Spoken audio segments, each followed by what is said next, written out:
Oi pessoal, tudo bem com vocês? Meu nome é Juliana Fiorese, sejam todos bem-vindos ao meu canal e o vídeo de hoje é mais um diário de leitura do livro Os Miseráveis para o projeto de leitura coletiva que eu estou fazendo aqui no canal desta obra. Se você por acaso chegou agora e ainda não sabe do que se trata, eu deixei aqui na descrição desse vídeo um link com a playlist de todos os outros vídeos que já saíram sobre Os Miseráveis aqui no canal. Inclusive, os primeiros vídeos são explicando como tudo tem acontecido por aqui.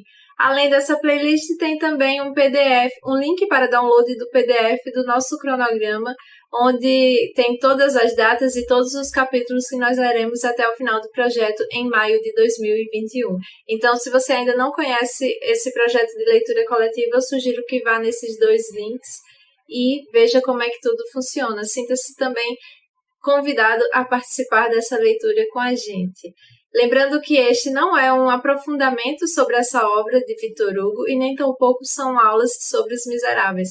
É mais uma troca de percepções de leitura, onde cada leitor vai contando ali a sua experiência com esse livro maravilhoso, e isso é inclusive o que eu tenho feito por aqui nesses diários de leitura. Bom, o vídeo de hoje é sobre os capítulos 2, 3 e 4 do livro terceiro da primeira parte. Então, se você não leu nenhum desses capítulos até agora, eu sugiro que pare esse vídeo, leia os capítulos e depois volte aqui. Então, nesse vídeo nós falaremos sobre o capítulo 2, duplo quarteto, capítulo 3, 4 e o capítulo 5, Tolomaies contentíssimo canta uma canção espanhola. Então, se vocês ainda não leram esses capítulos, eu sugiro que voltem aqui depois.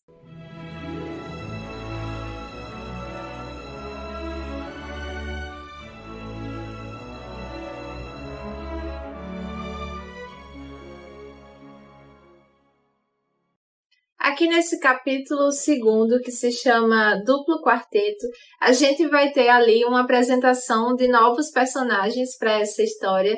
É um quarteto de jovens rapazes e um quarteto de jovens garotas também. Então aqui a gente vai ficar conhecendo os 4 rapazes. Eles são franceses, mas por estudarem em Paris, por serem estudantes parisienses, eles acabam sendo considerados como parisienses também. Tem até uma frase aqui no livro que diz que quem estuda em Paris é como se nascesse em Paris também. E aí eles vão ser 4 jovens parisienses, apesar de morarem em outras cidades da França.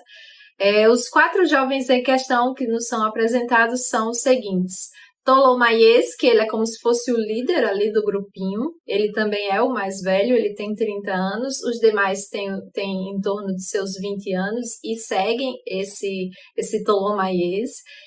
Os outros 3 são Listolier, Famoy e Blachevelle. Então esses 3 eles têm 20 anos e aí eles são amigos e eles estão com namoricos com 4 garotas, né, que também são amigas entre si. Tolomaies, ele fica com Fantine, Listolier fica com Dália, Famoy fica com Zéphine e Blachevelle fica com Favourite, que é a mais velha das garotas. Inclusive, Fantine é a mais novinha. E aqui a gente vai ter uma perspectiva assim de como cada um era. Esses jovens, eles eram jovens ricos que eram estudantes de Paris, enquanto que as garotas, elas eram costureiras, elas eram pobres, mas apesar da pobreza delas, elas gostavam de se enfeitar, gostavam de chamar atenção, e foi assim que elas acabaram chamando a atenção desses 4 jovens que são meio fanfarrões ali, como a gente vai percebendo ao longo do tempo. Favourite, ela era a filha de um matemático. Olha como a família dela era meio complicada assim. Ela era filha de um velho matemático meio abrutalhado. E aí uma vez esse senhor, ele viu a saia de uma criada que ficou presa num cinzeiro. Ele gostou, ficou apaixonado por essa situação e foi assim que Favourite ela nasceu. Então vê como era esse homem, né? Ele pelo que eu entendi, que ele tinha relacionamentos com várias pessoas, e de um desses relacionamentos, Favourite nasceu. E aí chega até um momento que ela não conhecia a mãe dela, inclusive chega em determinado momento de sua vida, chega uma velha senhora lá, bate na porta e pergunta: você sabe quem sou eu? Ela vai responder: não, não sei. E aí a mulher vai dizer: eu sou sua mãe. E aí essa mãe entra na casa, come muito, e aí passa a conviver ali com ela, só que o maior prazer da mãe era, depois de ter se alimentado de comida por 4 pessoas, descia e ficava ali com o porteiro conversando, falando mal, inclusive da própria filha. Então essa é a situação da família dessa personagem aí, dessa amiga de Fantine. As outras duas eram mais novinhas e e mais novinhas assim, porque Favourite, a mais velha, ela tinha 23 anos, super jovem ainda, né, minha gente? E as outras duas seguiam essa Favourite o tempo todo, admiravam ela, porque ela já morou na Inglaterra ou algo desse tipo. E aí vai falar também que Fantine, ao conhecer Tholomyès, ela estava ali presenciando o seu primeiro amor, um amor fiel, um amor que ela estava descobrindo ali no momento, e ela estava muito, muito iludida, diferente das outras 3 que já eram um pouco mais vividas, que a própria Fantine, já tinham tido alguns outros relacionamentos como esses que elas estavam tendo no momento, e era algo mais corriqueiro na vida dela. Fantine não, Fantine ela era mais recatada, ela era puritana, e aí ela estava vivendo o seu primeiro amor com esse garoto Tholomyès. Ela estava realmente apaixonada por ele, mas a gente sabe que ele só queria um namorico ali de férias ou de verão, uma coisa mais momentânea assim. E aí nesse capítulo vai explicar também de onde veio Fantine. Diz que ela é filha das sombras do povo, ela nasceu como grande parte das pessoas numa família pobre, à margem da sociedade.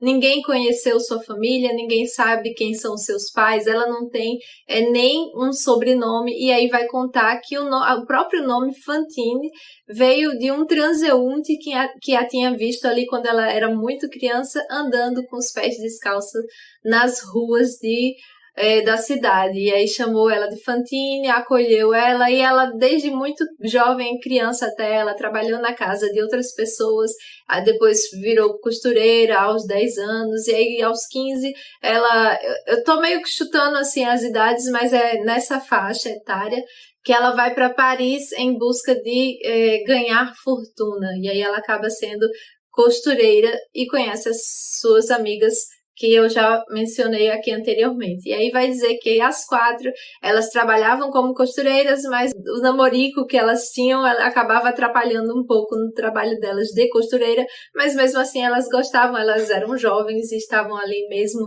para viver a vida, segundo a perspectiva que a gente começa a perceber aqui nesse capítulo. Fantine era bonita e conservou-se pura enquanto lhe foi possível. Era loura e tinha lindos dentes. Como dote, possuía ouro e pérolas.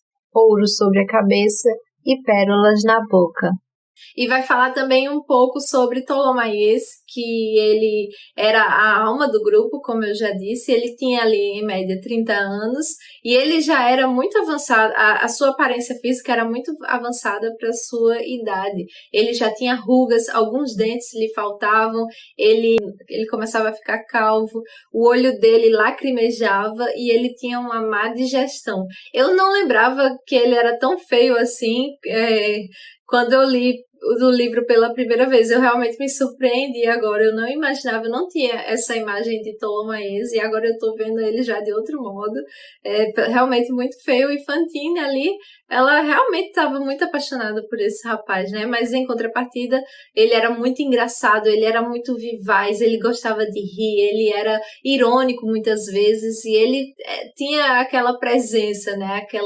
Aquele liderança, pessoa marcante mesmo. Acho que isso muito encantou Fantine. E também no finalzinho que as 4 garotas, elas estavam exigindo, principalmente de Tholomyès, que era um homem muito rico, elas estavam exigindo vestindo deles uma surpresa, que eles iam fazer essa surpresa para ela e estavam ali só deixando os dias passarem e dizendo que em breve vocês terão a surpresa que vocês tanto querem. E aí aqui esse capítulo vai terminar falando que Ptolomaiês, ele tem uma grande ideia porque ele consegue juntar o útil ao agradável quando as garotas ficam insistindo por uma surpresa e ao mesmo tempo seus pais viviam escrevendo para que eles voltassem para suas casas, para suas cidades. E aí ele disse, eu vou juntar esse útil ao agradável, e ele fala para os amigos dele que já está ali na hora deles fazerem a grande surpresa que elas tanto esperam. Aí ele cochicha alguma coisa no ouvido deles, eles riem e um deles diz, grande ideia, e aí eles convidam as garotas para um passeio no dia seguinte, né, que era um domingo, e aí o passeio vai começar às 5 da manhã e vai ali até o final do dia, mas isso fica para o próximo capítulo. Aqui no capítulo 3, que se chama 4x4, a gente vai começar percebendo que o narrador ele vai dizer que Paris teve uma grande evolução em menos de meio século, ou seja, ele está ali contando a história em 1862, só que a história que ele conta passa em 1817, como a gente já viu no início desse livro terceiro.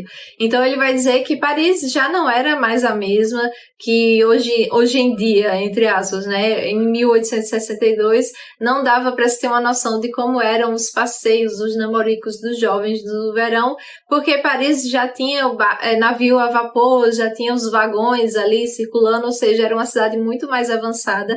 E ele vai dizer até uma frase que eu achei muito interessante, que é o seguinte: Paris de 1862 é uma cidade que tem a França inteira por arrabalde, né?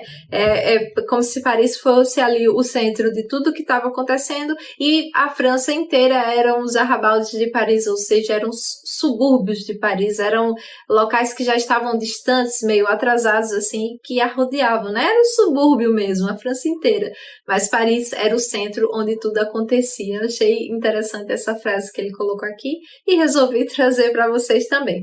Aí aqui nesse capítulo a gente vai ver os passeios campestres dos jovens que estavam ali muito felizes, risonhos, e começou muito cedo, como eu falei, né? Esse passeio deles começou às 5 da manhã, mas eles estavam muito contentes, passeando pelos campos, rindo, passeando pelas árvores. Tem até uma parte que ele diz como é bonito quando as moças tiram os galhos da frente para que esses galhos não machuquem seus rostos. E aí eles ficam lá, isso vai mostrando por onde eles vão passando, eles passam por muitos lugares, e aí vai começar a fazer uma descrição gigantesca de como Fantine era, vai falar que ela era muito encantadora, apesar dela não ter noção do quão encantadora ela era, e aí vai fazer uma descrição de toda a sua roupa, da sua face, das suas expressões, enfim, ele vai mostrar ali todas as características de Fantine, para o leitor, né? A gente vai ficar conhecendo, ele mostra muitas vezes esse pudor que a personagem tinha e o quanto ela estava apaixonada por Ptolomaiês, né? Inclusive tem uma frase que fecha esse capítulo que diz o seguinte: se o amor é uma fraqueza, Fantine era a inocência sobrenadando ao perigo. E aí a gente já vai ficar meio que apreensivo com essa finalização de capítulo, porque um pouquinho antes ele também dá uma certa dica pra gente, que é um pequeno detalhe que Victor Hugo coloca aí no texto, mas que aí com essa finalização de capítulo a gente já meio que imagina o que vai acontecer, porque ele diz assim: embora nada tivesse recusado a Ptolomaiês, ou seja, ela não recusou nada, como veremos adiante, seu rosto em repouso era soberanamente virginal, ou seja, né, apesar dela não ter recusado nada a ele, como a gente vai ver mais pra frente, é o que tem no texto, o seu rosto enquanto dormia, enquanto estava em repouso, era soberanamente virginal. E aí termina esse capítulo com essa frase, né, seu amor é uma fraqueza, Fantine era a inocência sobrenadando ao perigo. E aí a gente termina o capítulo 3. Aqui no capítulo 4, que se chama Ptolomaiês contentíssimo, canta uma canção espanhola. A gente vai saber detalhadamente todos os lugares que eles passaram para passear, os campos, as exposições. Não, é tipo um labirinto de espelhos que eles visitam, uma roda gigante, enfim. A gente vai ficar conhecendo todos os lugares em que eles passeiam, desde as 5 da manhã até as 4 horas da tarde, e a gente vai ver a alegria que esses jovens estavam ali naquele momento de alegria, né, de felicidade. Eles cantavam, eles riam, brincavam, pulavam, corriam, falavam alto, e aí a gente vai ver o amor assim, a paixão, né, que eles estavam sentindo ali. E vai dizer também muito sobre isso, o amor da mocidade, né? Essas paixões, assim, ardentes, de jovens, e aí essas brincadeiras, a gente vai ficar conhecendo muito de perto tudo isso que estava acontecendo ali. Só que aí chega no final do passeio e a Favorite, ela queria muito saber da surpresa, e aí ela ficava perguntando: e aí, Tolomaiês, cadê a nossa surpresa? Cadê a nossa surpresa? E ele dizia: calma, vai chegar, vai chegar. E é assim que a gente termina esse capítulo, né? Foi mais um detalhe realmente de onde eles passaram ali aquele dia maravilhoso, aquele dia belíssimo, encantador, que vai ser descrito aqui pra gente nesse capítulo. Uma curiosidade que tem nesse capítulo é a canção espanhola que tem no final ali do capítulo 4, né? Que inclusive o título do capítulo diz isso: Tolomaiês, contentíssimo, canta uma canção espanhola. E aí a gente vai ficar descobrindo aqui, logo na introdução desse livro de Mário Vargas Llosa, A Tentação do Impossível, quando ele está comentando ali um pouco sobre a vida de Victor Hugo, vai dizer que Victor Hugo, ele desde os 9 anos tinha aprendido a falar a língua espanhola, e a língua espanhola apareceu em muito de seus trabalhos. Ela influenciou muito esse escritor, né, que aprendeu a língua aos 9 anos e antes mesmo de visitar a Espanha. E aí fica essa curiosidade. Aí ele vai citar que é por conta dessa influência que ele coloca aqui essa musiquinha em espanhol que Tolomaiês vai cantar ali no final do capítulo. E aí a gente termina esse capítulo 4 e eu estou muito ansiosa para saber, ou para relembrar, né, que surpresa será essa que Tolomaiês e seus amigos estão preparando para as garotas. É isso, pessoal. Espero que vocês tenham gostado do vídeo de hoje. Me contem aqui nos comentários o que é que vocês acham que Tolomaiês e o seu grupinho estão ali preparando de surpresa para Fantine e suas amigas. Eu estou muito curiosa para continuar essa leitura e quero saber de vocês também o que é que vocês esperam disso que Tolomaiês está preparando para elas. Comentem aqui nos comentários, eu vou adorar ler o que vocês estão achando que vai acontecer por aí. Vou pedir também que curtam esse vídeo, isso ajuda demais o canal, e se você ainda não é inscrito, por favor, inscreva-se aqui também para que eu continue trazendo esses diários de leitura, porque tudo isso serve de um grande incentivo para eu continuar aqui também, então conto com vocês. Gostaria de lembrar para vocês que os meus marcadores com as ilustrações que eu fiz dos personagens do livro Os Miseráveis já estão disponíveis para venda na minha loja online. Eu deixei o link aqui na descrição desse vídeo. Inclusive, eu já mudei o marcador que eu estou usando, como Fantine apareceu. Eu estou usando aqui o marcador que eu fiz com inspiração na série da BBC, que é com a roupinha que ela usa para sair ali com o grupinho de garotos, apesar de que no livro ela tá vestindo um vestido verde, como a gente viu aí, e que ela tem cabelos loiros e olhos azuis. Mas eu fiz com inspiração na série, por isso que ela tá assim. Eu achei incrível, eu achei muito bonita, muito fofinha essa ilustração. E aí eu já estou usando esse marcador aqui, que na minha lojinha tá com o nome de Fantine Triste. Isso é um pouco de spoiler, mas a gente já viu num detalhe ali o que pode ser que aconteça, né, com Fantine. E tem também outros personagens da série, do livro, que são Jean Valjean, que era o que eu estava usando até então. Em algum momento eu vou voltar a usar esse marcador, porque eu acho que eu me apeguei a ele. Aí temos Gavroche. Todos os marcadores têm impressão em frente e verso. Temos Eponine, que ainda não apareceu, mas vai aparecer. e outras versões de Fantine aqui também mais pra frente. Quando a história for avançando, eu vou mudar e vou começar a usar esses marcadores aqui. E temos duas Cosettes que em breve aparecerá na nossa história também. Tem Cosette criança e Cosette adulta também. Então tem várias opções e vocês de quebra, além de lerem o livro de vocês acompanhados de belíssimos marcadores de páginas, vão também apoiar o meu trabalho. Então todos os links estão aqui na descrição desse vídeo. Vocês também podem apoiar o meu trabalho de uma outra maneira, que é apoiando o meu projeto no Apoia-se, que é um clubinho de papelaria e organização digital. Aqui na descrição tem o link e lá nesse link tem todas as informações. E além disso, eu deixei aqui alguns links da Amazon. Então, se vocês comprarem através desses links, a Amazon vai transferir para mim uma pequena porcentagem e isso não tem custo adicional nenhum para vocês. É isso, pessoal. Espero que tenham gostado do vídeo de hoje e até o próximo diário de leitura. Um beijo, tchau, tchau!